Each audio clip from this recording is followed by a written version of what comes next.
Excellent. I think it's ready. All right, it's all you, Jay. Is this an agenda? Oh, no, sorry. That's an interview stuff. Let's not have that out. I'll pull up the agenda then on my phone. Oh, do you want me to print it for you? No, I can get I can bring up my phone. Okay. All right, I call this meeting of the Isla Vista Community Service District Policy Committee to order at 11:06 a.m. Not p.m. I was about to say. Roll call. Director Flaherty. Here. I seriously was about to. Natalie, wait. No. Wait, does No. it say Natalie? No, on here? no, I know this. I was just like, It's okay. By next meeting, you'll have another me anyways. Okay, that would be last names. Director Aguilar? Here. Did I get that right? Director Freeman here. Okay, announce that this meeting is being recorded. Should have done apparently before that. Land acknowledgement.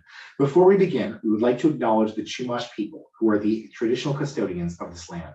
We pay our respects to the Chumash elders, past, present, and future, who call this place Anaskoyo, the land that Isla Vista sits upon, their home. We are proud to continue their tradition of coming together and growing as a community. We thank the Chumash community for their stewardship and support, and look forward to strengthening our ties as we continue our relationship of mutual respect and understanding. Public comment period. Is there any public comment? There is no public comment. All right, moving on to discussion and action items.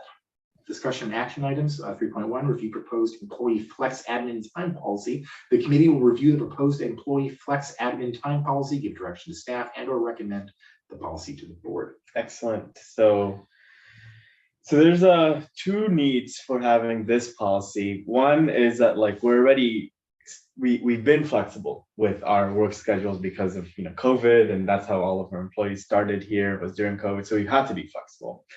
And there has been emerging need of noticing, and this is, I'm supposed to do my best job to not have this happen, but it's sometimes unavoidable when an employee starts working a lot of extra hours over an extended period of time and not getting burned out. So it's not like one time you work 42 hours and then you usually work 40. It's not really for those cases when you're working 60 hours a week on end. So it's a remedy for that. So that's like the two purposes of this policy. And so I'll just take it by the halves. The first section is about flexibility that doesn't need approval. This is like if somebody wants to start a little earlier in the day, or not have lunch and just work and finish earlier. I don't think I need to approve those kinds of things. I think those are things where we trust our employees to do their 40 hours and do their full task load. And if they had something they need to get to later in the day, they could work at night to finish the work or earlier in the morning. So that's something where general manager doesn't need to sign off on that if someone's just changing their schedule for the day, like just making a flexible change. The next one is for allowing for us to approve flexible work schedules. So it does say that our standard hours are 8 to 8. That doesn't mean they work all those 12 hours. It just means that's like don't ask if you need to work differently within that range. But if somebody does have like a significantly different need, like they want to not work on Mondays and work on Saturdays instead, what this says is as long as we have coverage, as long as things aren't gonna be operationally bad for us, then yes, we can make those accommodations to people. So that's that section. And then this one is just to ensure that people are still getting their holidays. So if let's say you're not working on Mondays, and you're Saturday is your Monday or whatever, Tuesday is your Monday, but then most holidays, sometimes they fall on Mondays, you'd still get that holiday. So it's just making sure that people still get their full holiday benefits. And the last one is saying that yes, employees, no matter what flexibility in the schedule, the expectation is 40-hour work week, and that's in all of our job descriptions and our policies. So it's saying that's the case. No one should work less, unless they're using paid time off or other leave benefits. But if they are having the situation where it's occurring regularly and over an extended period of time, and I think it's not defined on purpose because these are all situational cases, then it gives me the ability to authorize some time off. It's not a 1-to-1 ratio, and that's not in there either intentionally, but authorizing some time off to allow for recuperation if someone's we did have a situation with one of our employees working 80 hours for the entire month of October per week. So we don't want that, because then we might not have an employee anymore at the end of that. So but then, like I said, I'm supposed to do, my job is to not have people get so scheduled at that level, but there's situations where Halloween is happening and the mobility plan schedule is what it is, and sometimes the forces collide and you can't work around that. So, and this policy was provided by our legal team. They provided most, like, we talked through the issue that we've been facing, like the general issue. So we talked through this, and they gave me the base policy. The green is what I added. The yellow was just them saying highlight what hours you want to be the standard hours. So the green is additions that I made based on our conversations, though. We did talk through this issue that we're having and remedies for it. So any questions, you guys, or what do you guys think about this?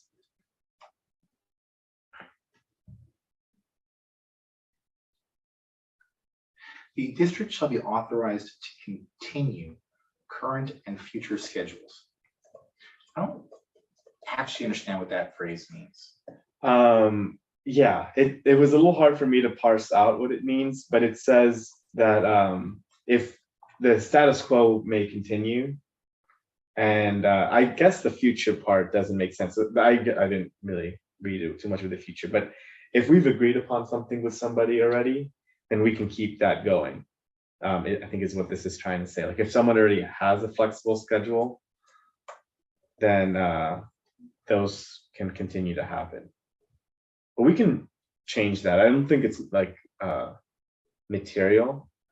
But it's really saying that we can keep the current schedules and we can stagger people, but it needs to not affect our operations.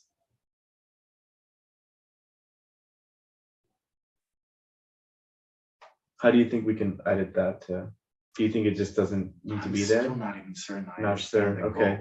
So the idea is you're saying, like, notwithstanding the existence of this policy, the district will continue to honor any previously like negotiated flexible work schedules. Yeah. No, we don't have any right now. Everyone's on a standard, mostly schedule. So this is part of the boilerplate. You get some boilerplate. You don't need it all sometimes. I had to make edits, obviously, to it actually, my green edit right here on the allowable work schedule flexibility, I made edits there because it was confusing too. So I can change that part. It's particularly confusing for me because it's attached to the rest of these, because it's the district shall be authorized to continue current and future schedules. Okay, but that's actually a list. So it's also authorized to stagger employee shifts, or is it that the process of continuing the current and future schedules is staggering employee shifts? Yes, so I think it's supposed to be a list. So it's supposed to be continue the schedules and authorized to stagger shifts. The reason why I'm less confident in that is that staggering is the wrong form of verb for that. Is that staggering is like a scheduling or whatever, whereas if it were to like authorize to continue current and future schedules, to stagger employee shifts, to provide coverage on all days of the week as necessary and appropriate. But the thing is, it's not even a list. No, because that and it's not that you lost Oxford Comedy. It's not a list, right? Like I didn't read it as a list. Yeah. So so what that means for me is that the staggering employee shifts is something that you're only doing as part of the continuing the current schedules. Mm-hmm. So that's why, but it seemed like that was important text for the policy and so that's why, like, I when I read the district shall be authorized to continue current and future schedules, I'm confused as to the goal there, because if it's an optional thought process related to continuing the existing schedules, then the whole sentence falls apart, because staggering employee shifts was like attached to that. Yeah, I think you Crazy could here, like, say, I find this sentence just really confusing. you could say the district shall be authorized to stagger employee shifts to provide coverage as necessary. Or is it like, is that a separate thought? It's a Like, in that separate case, thought. That's a separate thought. I Okay, think, then- yeah. then maybe we just put like a period. The district shall be authorized to continue current and future schedules, period. The district shall stagger employee shifts. Yeah. That's good. As necessary. Okay, yeah, that makes a big. Let me This is reread worse. Yeah, please, yeah. Yeah, that makes sense to me. I like it broken up. I That's think good. it's pretty, I think it's straightforward that way.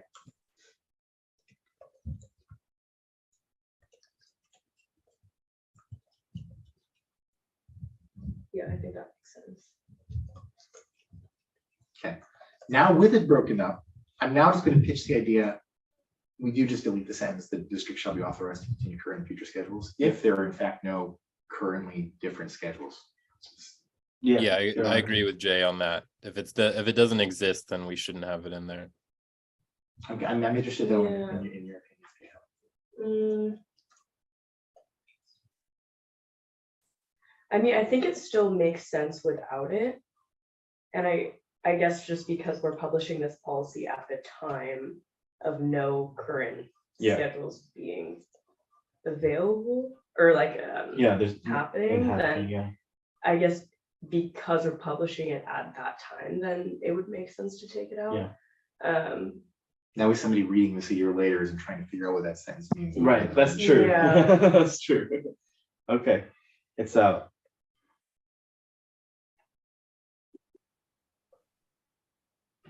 Okay, well, though that area of that paragraph is my issue. Is your- Is everyone else feeling comfortable with this policy? Is there anything else?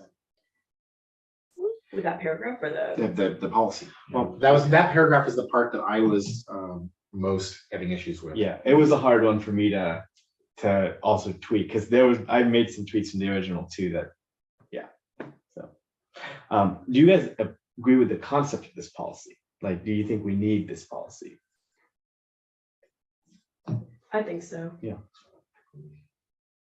Yeah, I especially like the yellow highlighted like hours, like the standard range of working hours, just because I feel like that we have so many different functions. So we need to kind of have a wide range, but we do need to have some kind of boundary. Yeah.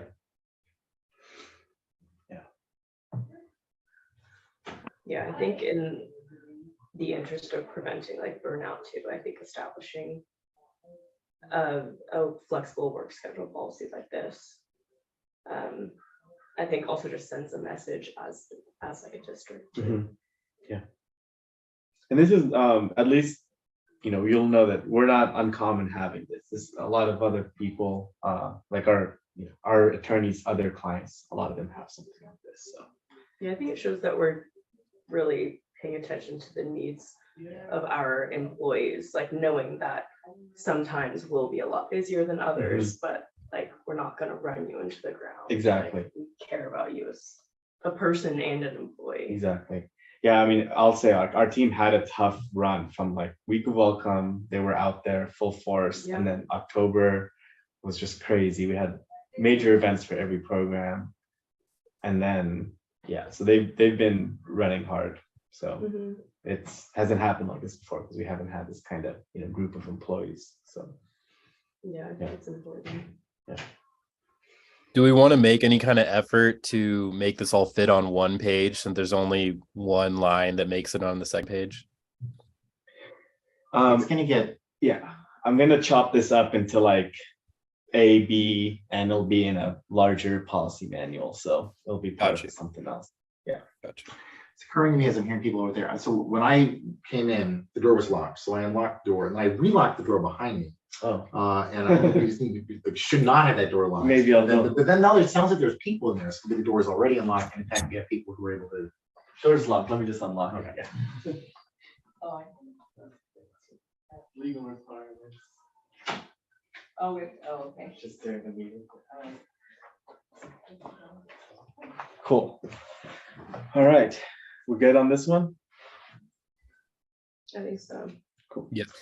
The next Do you need a one, motion to recommend, or is this sufficient? if you'd like to do one, that'd be always helpful, because then I can put on the board meeting that policy committee recommends.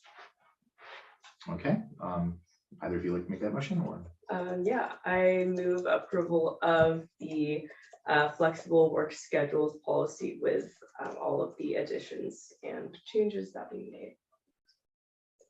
I will second that motion. Okay, motion made by Flaherty, seconded by Aguilar.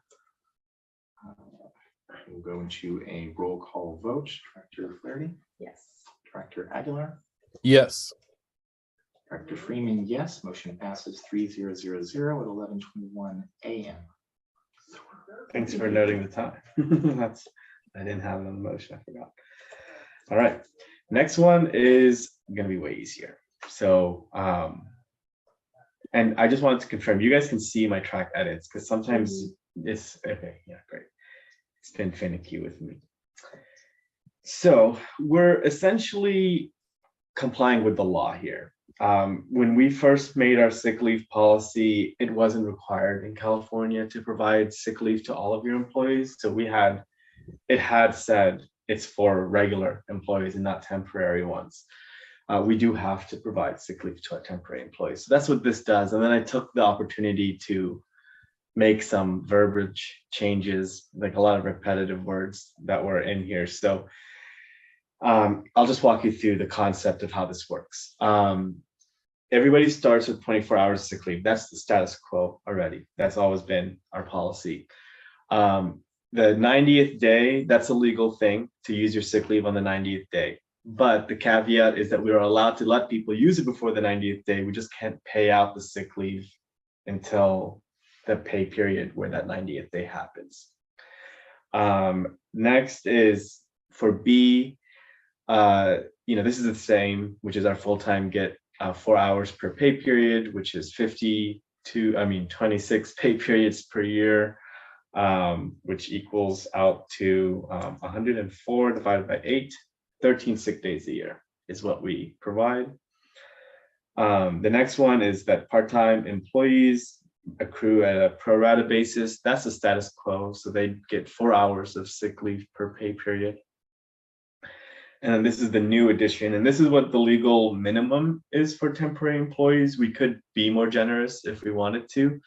But I put in the legal minimum because it's also maybe easier with the way their hours work. They all have different hours. So if we're doing like a prorated sick leave of like 8 hours a week versus 12 hours a week, it might get very complicated, like administratively. So the minimum state requirements are that they get an hour for every 30 hours worked, to a maximum of 24 hours or 48 if they're rolling over hours from a previous year. And this is, I took this language almost straight from the law. And then here is just noting that there's a separate sick leave cap for permanent employees. And then the rest is unchanged, is the current policy. So what do you guys think? I think the main policy decision is how do we want to treat the temporary employees? So they do get the 24-hour upfront as well, actually. And so we've had a case already where we had a new temporary employee who was had to be out for a week. And what our legal said is that yes, you could provide them the sick leave, but you do have to wait until December 31st, which is when their 90th day is. So this has come up from a real, we've had some real issues with asking about sick leave and when can people use it and all that. So what do you guys think? I find the wording in A1 to be confusing, given the description you provided of how A2 works. So because employees are able to use paid sick leave at any time, it is really just that payment for usage of paid sick leave will not occur until the 90th day of employment, at which point you don't really need to have The A or the one. A1 Yeah. or most of A2. Okay, so kind of reworking it to say that employees will get paid their sick leave after the 90th day, essentially, like shortening it yeah, to like, something like that. Usage of paid sick leave before the 90th day will cause payment to be delayed until the 90th day. or something Okay. like that. Yeah, yeah, It's makes just, sense. and that way you don't have to, because I read like A1 and I was like, okay, well, that it's kind of implying that I can't use it before that. Well, 2 is saying I can use it. I don't know, it was just, it felt like a awkward way of doing it. So let me just get this straight. So usage of paid sick leave before the 90th day of employment will result in the pay occurring after the first payday? Or how do you want to say it? Sorry, you had said it better than me, yeah, and I lost it.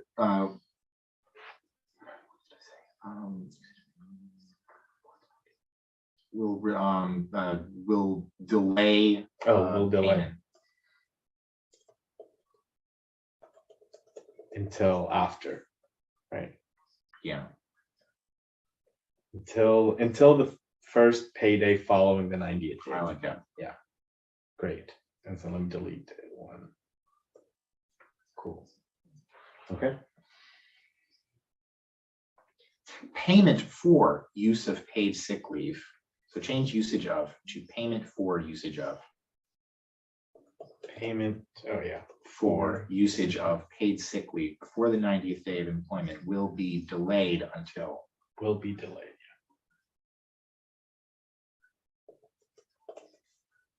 Great. Got it. Also, in A, it says employee will begin employment with 24 hours of sick leave. Can it be paid sick leave? Oh, yes. Of paid sick leave. And I'm going to write just also already accrued.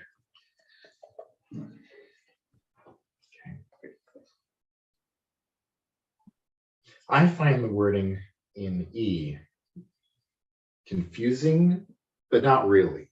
And the reason why is because there's part of me that wants to try to parse up to 24 hours or 48 hours as the group. Yeah, I'm adding that comma sort of helps. It causes another problem. But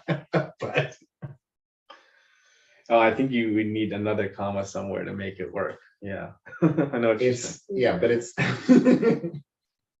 Should we just make it a tab under like an I, like a IE1? Sorry. Oh, like a bullet point. Yeah. Yeah.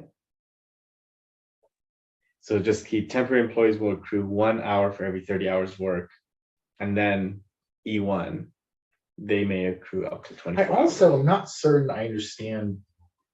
So, okay, so let's say that I, during the course of the first year, accrue 24 hours. Then I go into the second year and I accrue up to 48 hours. I then use for, actually, sorry, I accrue up to 20, I accrue 20 hours additional. So now I have 44 hours. Mhm. I now use 4 hours of sick leave. So I now have 40 hours. I then accrue an additional 4 hours of sick leave. Yeah. I now have 44 hours. Yeah. Okay. It's 48 if you're carrying over. If I, but is it that can I accrue any more that year? I think so. Yeah. I mean, that's how I understood it, is that you can accrue if you're, because you'd have to accrue to get to 48. Like if you, January 1st, you have. So I've already accrued 24 the second, Yeah. but I've used some, so I'm below 48. So am I allowed to continue to accrue? So let's say I can accrue another 4 hours. So now I'm back up to 48. Yeah. So now I've gotten 28 6 hours of sick leave that I've accrued the second year, but I've only got 48. Now, if I use another 4, can I accrue another 4? I think so. Okay. Yeah. I think how this is written and how our permanent employee one is written would assume that you could keep accruing if you're not at the cap yet, if you've been carrying over.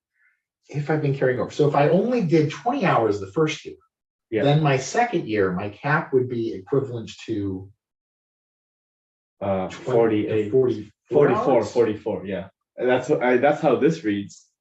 But then I would use 4, gain 4, use 4, gain 4, and I would still only be able to get up to 44. And I think that's what people do. Yeah. It's just the problem I'm having is the understanding of what it means to have accrued something in the past and rolled over.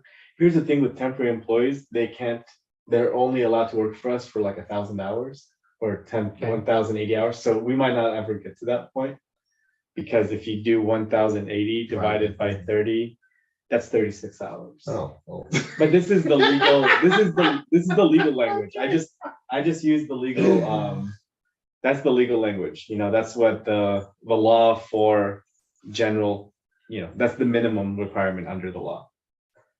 So And does the law have a more detailed description of this 48-hour? I could look it up. I was just looking at like a snippet. Sounds like to do Catherine wants to this. say something. Yeah. Yeah, just like clarifying, I don't know if it would help to split it into two. Well, I guess before I ask that is for the if carried over from the previous year, is that applying to the 48 or also the 24? The 48. Like you can go to 48 if the last year you went up to, if you accrued from the last year, you can go to, they carried them over, you can go up to 48. So maybe it's split into two then, like not carried from another year and then if carried from another year. If that makes sense. Like, Yes. Let's try to write that. I was just pulling up. There's essentially two buckets, and at the end of every year, you take from this year, you pour it into that year, and potentially. Yeah, like if fill it's it up. in 1 year, then it's these things, either like the 30 up to 24, whatever, and then another option. But if So the Would that algorithm would be that overcomplicating there's two 24-hour buckets. There's one of the buckets is the current year, one of them is for the previous year rollover. Every time I accrue new hours, I put it into the 24-hour current year bucket. And if it overflows, well, then I only get up to 24 here.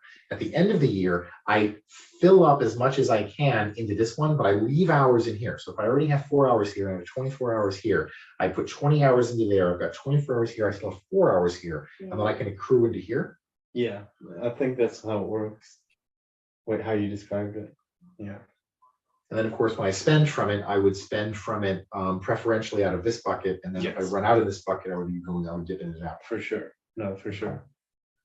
I don't know if phrasing it that way would make things more helpful. Yeah, there's a little bit, the thing is, the concept of at the end of the year I fill is a little strange though, because it depends, like another way of interpreting it is that it's a year from when I got the sick leave. So, Yes. and that makes this incredibly more complicated of a mechanism, but it also almost feels fair. I don't know.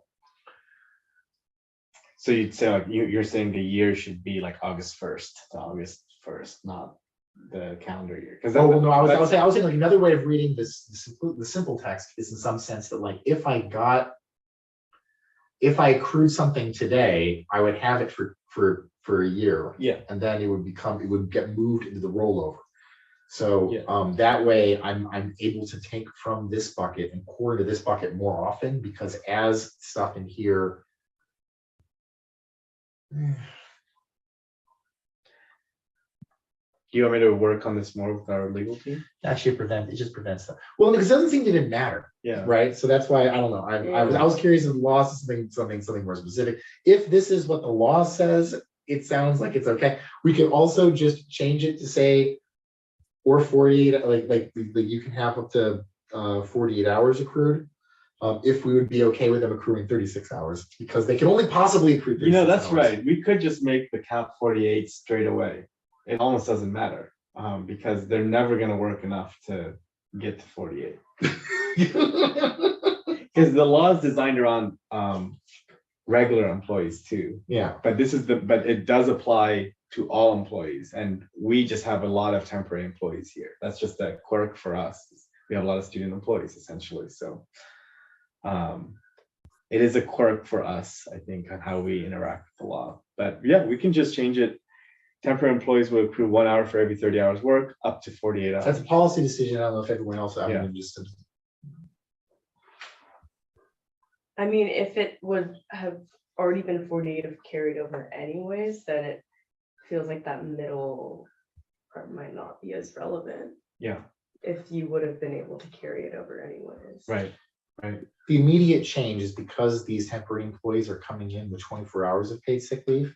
This would modify it so they're able to immediately begin accruing sick leave. So Right. whereas previously they would not be able to immediately accrue sick leave until they use sick leave, which is an interesting incentive for Yeah. you to get the job and then immediately use sick leave. Well, that's why Because- we have the 90 days. That's why there's the 90-day. You don't get paid. Like you don't just. But you get paid after 90 days. Yeah, So it's yeah. not like when I first saw that clause at the beginning, I Yeah. thought it was you're allowed to use sick leave before 90 days, but you won't get paid. And I Okay. was like, okay, I see what you're trying to do there. Maybe it's an evil thing to do, but I see what you're trying to do Yeah, there. But when it was like, well, you're gonna get paid after the 90 days, I'm like, okay, well, Yeah. I mean, for somebody who's living paycheck to paycheck, that matters, but otherwise, it's like you still got the money.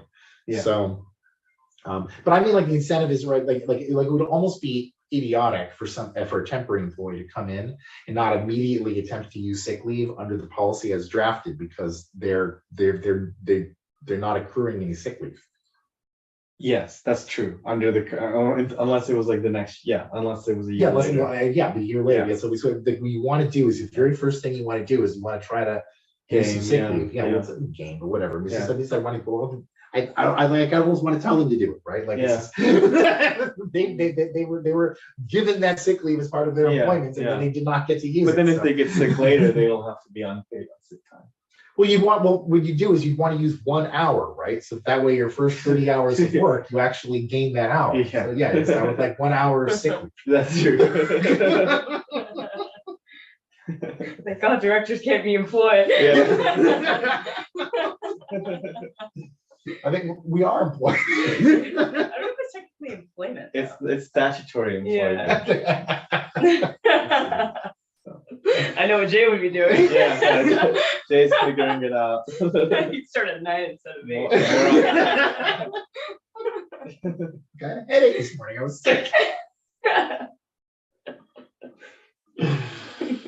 So 48-hour cap. What do you guys think? Or keep the 24? Well, 48 is standard. Well, 24 for the first year with 48-hour rollover is what the law says. Yeah. And so this would just be saying, well, let's not mess around with this rollover thing. You can do 48. I mean, it's simpler for us to administer for sure. I mean, that there is that And it is consideration. impossible for them to even theoretically accrue more than 36 because they would no longer be allowed to be a temporary worker. Yeah. Right.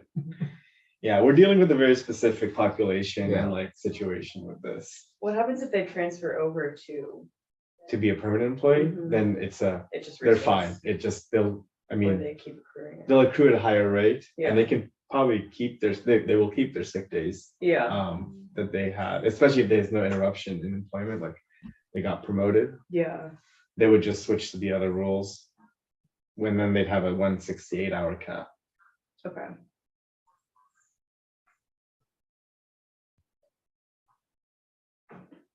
So are we deciding right now on?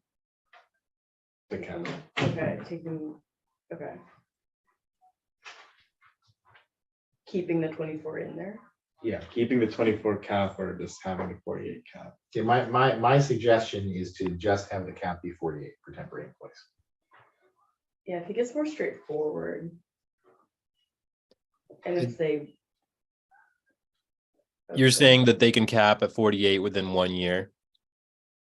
Yeah, just 48 period. Just Yeah. 1 year, 2 years, 10 years, whatever they've got.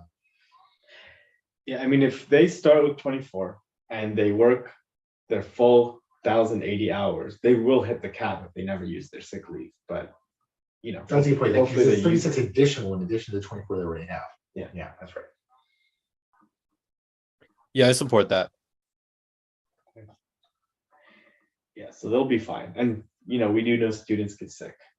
And so they'll be using their paid sick leave. So then do we need to remove that the last part of that sentence, if carried over? Oh yes. Up to 48 hours, and that's it. Perfect. Thank you for catching that. Okay. So now this will be extending sick leave to all of our employees officially. Anything else on this one? Any other changes from the old stuff that I didn't hit?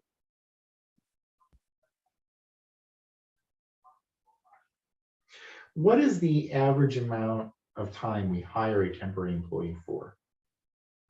1 year or 9 months. Usually they start in like the August, September time, and then they're done by June.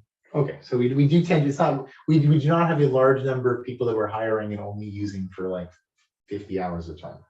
I mean, usually it's that they're leaving the job. Like we have had a couple temporary employees who joined and left within a month or two, but But that's not like the that's common not case. common. Okay, That's fine. not common. Right, cool. It's only happening a Right. couple times. Great.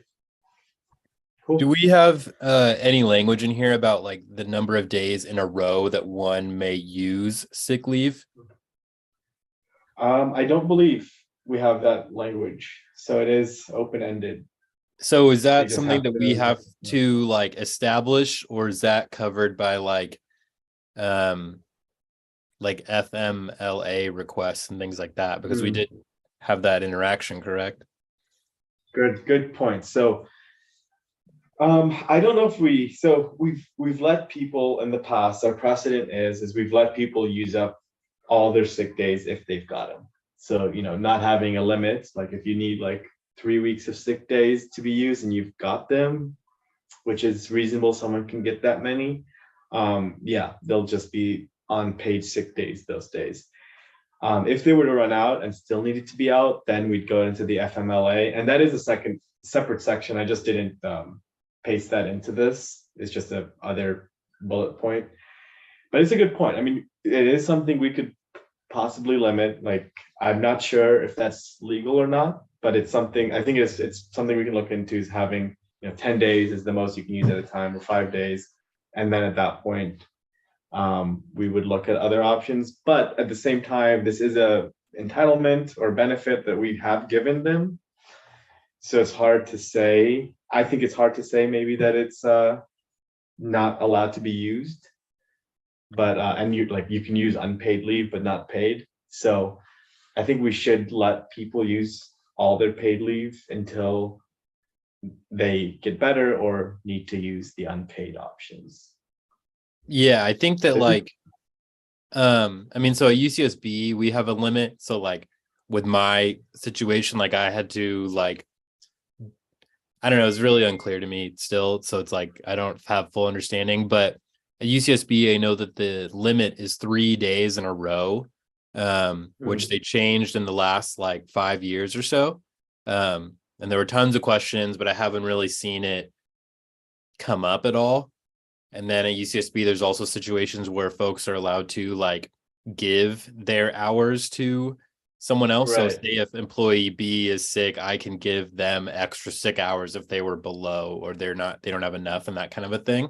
I don't know if that's common at all, but I do think that we need to have like a limit on the number of, like, I think 10 is a good number. 3 is a little bit extreme, but 10 is like, that's more than a week, And so like, hopefully, I don't want to say that someone has to be better after 10 days, but more so that like there's some kind of mediation where we have like a medical opinion if it is sick leave of some form. I don't know Yeah. how wordy that gets, but I think that that's a good policy. Great idea. No, that's a great point, that the point of the limit is not to limit them from using their benefit, but it's to check in, to not have it just be like, I'm using all my days, I'll be gone for the month. But it's like, okay, I've got to, issue 2 weeks. Let's meet on the next Friday, see where you're at. Like, you could maybe still need to keep going on sick leave, but at least we've like checked in and approved another 10 days or something. Because I feel like that's without a limit and without a limit, that's something that could be easily abused when it comes to vacation. So say if I had a vacation planned, when I come back, I could just use sick time and maybe I'm not actually back, and this kind of a thing. And so it's like, it's helpful, but we do need to have some kind of a limit, I think. Yeah. So we could just add this into one of these H, or like make a new H. You guys like 10 days? I just put that out there as like a number, but it is 2 weeks of work technically. So what do you guys think? I've said these sorts of things in previous policy committee meetings, but I'm not even certain if Marcos was at them, and then certainly you were. I've never had the kind of job where everything has been structured like this, so I don't actually understand what is fair or reasonable. Sometimes I hear some of these like restrictions and I'm just like, if they're sick, they shouldn't come in. And it's like, that sounds reasonable. But I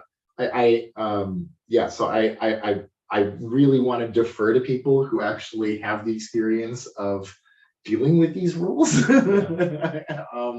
While trying to just push back from only the direction of making things more lenient, because I figure that that's a less mean way of me approaching the problem. So, Yeah. but I don't, yeah. So like the phrase we have UCSB is FWA, flexible work arrangement or agreement. And above here we have it called, or in the last document it was flexible work something else, wasn't with an A. But I think that like maybe we say that after 10 days of consecutive sick leave, so that's a certain number of hours, I guess we should or we should do 10 days, not hours. Then like a flexible, if necessary, like either a return to work or a like flexible work arrangement is like created for that employee. Not saying that they're not allowed to like be sick and be employed by us past 10 days, but more so that we need to adjust. We need to make a new plan. Yeah. So let me try to write something down. Have you felt that the university's rules are fair? Well, so like the part, I feel like the 3 days is unfair. I need to check in and see if that's exactly what it is. But the part where it becomes complicated is right above point 2. A family member for these purposes is defined as a child, etc. And so like, say I'm not actually sick, but I need to take care of my aging mother and I'm using sick time for it. We want to make a plan at some point. Like I will run out of sick time. 3 days though, like someone could very easily be Right. sick for longer than 3 days in a row, but 2 weeks, there should be like, say I have a parent who's recovering from a surgery and I want to be away from my location to help them. I can possibly use sick time for 10 days. So that's 2 weeks of real time. That would be very beneficial. But 3 weeks starts to get more murky.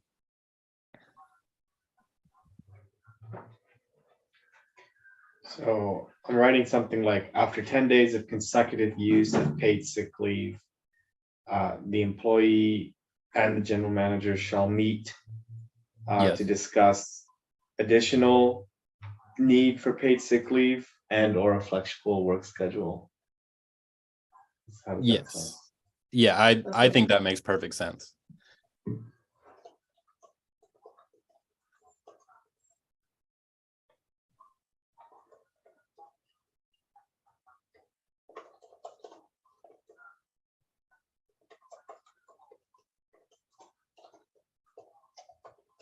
So at the beginning of that like 3rd week is when there would be a check-in. Yeah, on like the Monday or whatever it is.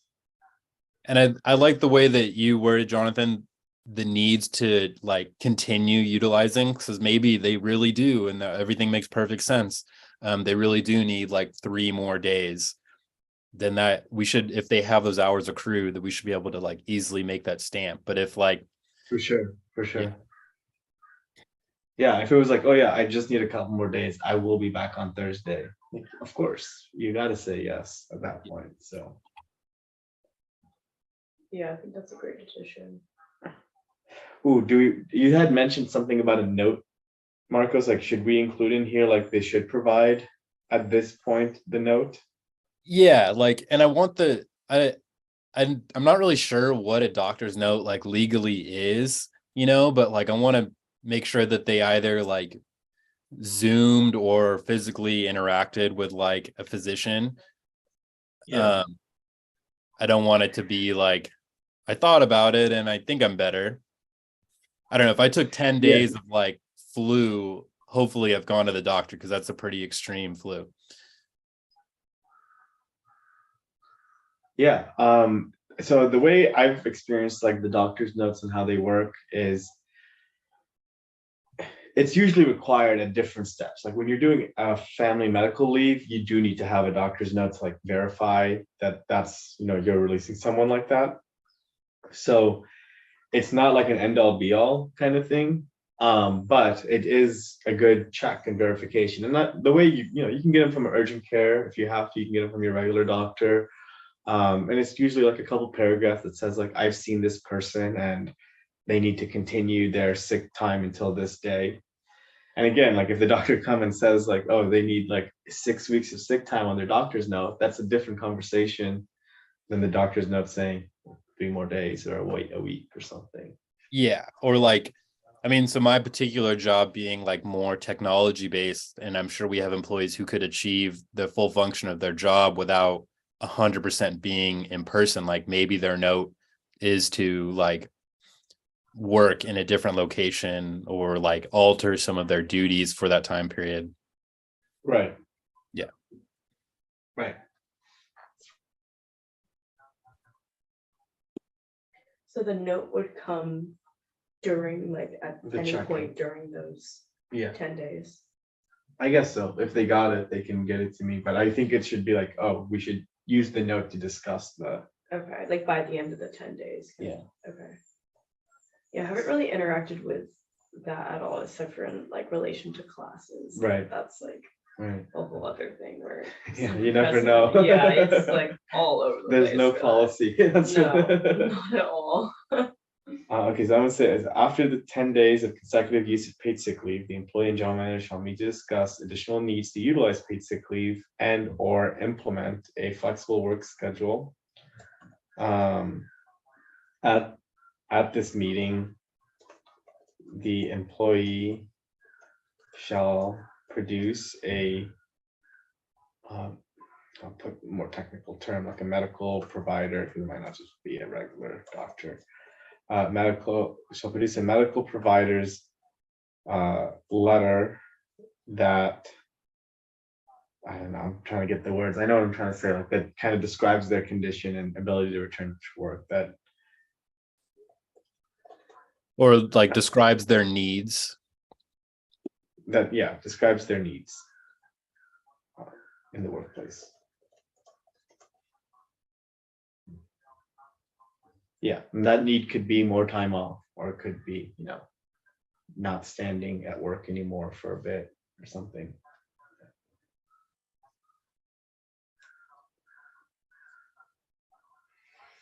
And people have doctors from which they can get such notes. You can get it from urgent care. That's where we've gotten some before. We've gotten them from that. Yeah. That's why I put medical provider. Yeah. That could be the clinic. Not like here, too. general. Yeah, I don't know. not a physician. Yeah.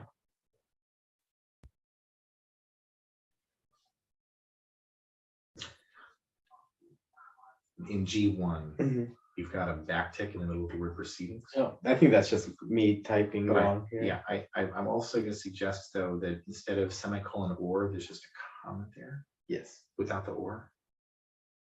Which semicolon? The one right here before or to Yeah, end? there, because the diagnostic care or treatment of an existing health condition of or preventative care for an employee or an employee's family member to attend legal proceedings, to obtain treatment, counseling, or other survivors' services for domestic violence, sexual assault. Or sorry, yeah, then leave that one or to obtain medical treatment, counseling, or other survivors. But like this, so let me do this again. The list is the diagnostic care or treatment of an existing health condition of or preventative care for an employee or an employee's family member. Second element in the list, to attend legal proceedings, So no or. right? Then conjunction or third element in the list, to obtain medical treatment, counseling, or other survivors' services for domestic violence, sexual assault, or stalking. Okay. Yeah, that's my recommendation. Seems like an extra space character there, so. Right on. Yeah, got it. Okay. This is like 5 years old. Seems like you have an extra space character before the other change. I'm not seeing it, I Jay. know, but you not delete that or, sorry. That or should be stay there. The place where the semicolon or was, you left the space character. Oh, okay, I see. There we go. There. Keep the or to obtain medical treatment. Yes, okay. Yes, we wrote this policy back in 2017 or 18, a long time ago. We used to have extremely often policy committee meetings. Like all the time. And so coming in today, it was like, oh wow, I actually have to like say stuff at the beginning of the meeting. I am really out of practice doing this. Wow, I'm bad at it. Also, I forgot to ask if there was public comment on the motion from the last from the last agenda item. Was there anyone in the public? I'm betting no. Hoping no.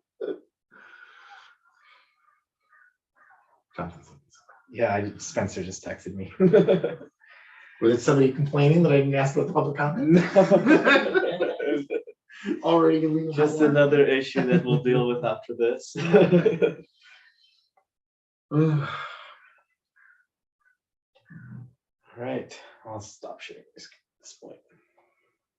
Is there any other commentary people have on this policy? I'm rereading the paragraph with all the ors. Yeah.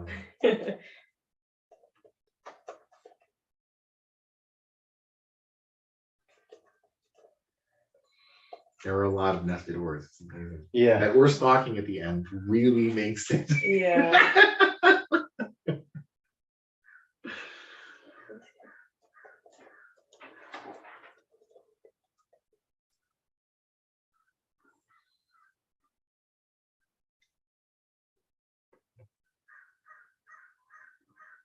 That's just a crazy sentence, but I mean.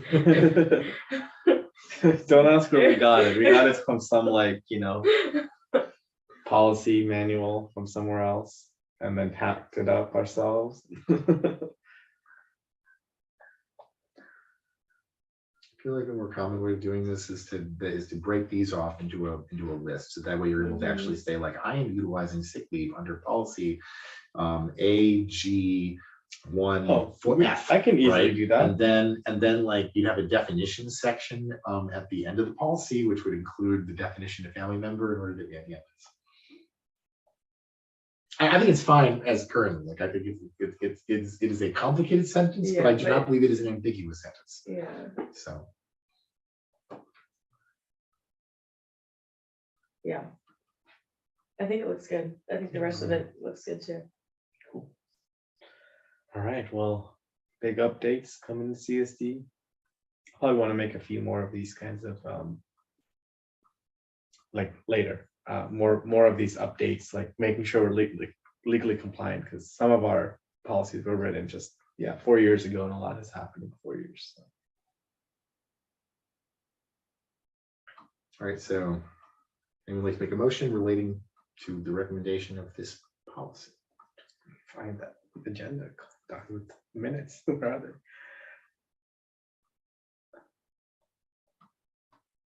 Marcos is saying something, but we can't hear him. Maybe I just wanted to clarify that for this item and for the last item, what we approved was that, or did we final approve, or did we approve where it goes to the board for final approve? We are recommending the policy to the board. And in fact, it is totally legit for you to recommend the policy to the board and then at the board explain your caveats for why maybe you do not want to go for it. Got you. This might be the right policy to recommend, but not the right policy to approve. Don't feel that way today. Yeah, so I would like to make a motion to recommend policy of paid sick time with updates to the board.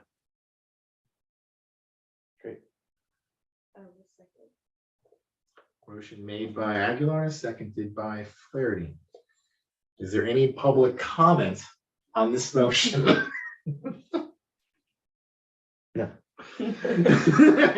Seeing none, moving on to a roll call vote. Director Flaherty. Yes. Director Aguilar. Yes. Director Freeman, yes. Motion passes 3-0-0-0 at 12 p.m. 12 p.m. I got it. I've had 11:59 a.m. The time changed. Yes. All right. Is there anything else we would like to discuss as part of this agenda item? Suddenly it's all coming back to me now. Hey, we had one in June. We did one in June. I remember that meeting. I was just alone in this room while thinking that I was supposed to remember that, show up. Yeah. Yeah, you're the only no one else who here said it. either. It was like, why did you go to the meeting? That was when we were doing like the pay scale. Or, Yeah, the face stuff. Is there any thing from members of the public that we'd like to do on this agenda item? No For members of the public. All right, moving on to agenda item 4, future meeting dates and future agenda items. Next regular meeting of the policy committee will take place at a later date by the committee. Is there anything that we would like to discuss at another policy committee meeting? We didn't have another policy. It says take place at a later date. set There'll be a by- new policy committee. We'll have Good to point. reorganize. It's just, it says the next regular meeting of the policy committee. We do not have a regular meeting of the policy. We committee. will next year. I think we should meet. I'll say this for future agenda items and meetings. I think we should have a quarterly meeting. Like try to get into like a quarterly rhythm of like March, June, September, December. Do you believe we are supposed to have regularly? We are. We Or are. did actually have this scanning committee? Okay. We You can put are. that in the policy. That actually might already be. All right, moving on to agenda item 5, adjournment. Your motion to adjourn. I'll move adjournment. Motion to adjourn. I will second that motion. Motion made by Flaherty, seconded by Aguilar. Is there any comments on the motion? Seeing none, moving on to roll call vote. Director Flaherty, Yes. Director Aguilar, Yes. Director Freeman, yes. Motion passes 3000 at 12:02 p.m. And I call this meeting adjourned. And then 5% left on my computer. All right, thank you, Marcos. You We'll need see you. to- Bye, Marcos. Bye. Oh, yeah. What am I doing? Yeah.